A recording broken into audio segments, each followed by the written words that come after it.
গরম গরম তালের লুচি তার সঙ্গে বোঁদে, ব্যাস, এর চেয়ে সিম্পল অ্যান্ড টেস্টি খাবার হয় না।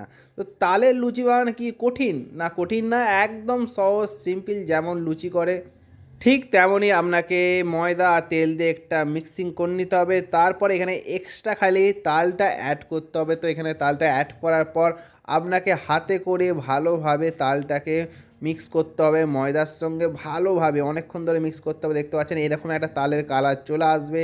তারপর আপনারা যেমনভাবে লুচি করেন সেরকম সেম টু সেম এখানে আপনাকে বানাতে হবে। আর বন্ধুরা, আপনারা নেক্সট যদি কোনো রেসিপি দেখতে চান তো অবশ্যই কমেন্ট বক্সে জানাবেন। তো নেক্সট রেসিপি হবে আপনার পছন্দর। তালের লুচি কিন্তু বেশি লাল করে বা কালো করে ভাজলে হবে না, এটা তেঁতো হয়ে যাবে, হালকা লাল হয়ে যাবে, তুলে নেবেন, ব্যাস খাওয়ার পালা। এখানে মোদে দিয়ে খাবেন বা আলু ভাজা দিয়ে খাবেন আর বলবেন খাবারটা কেমন হয়েছে।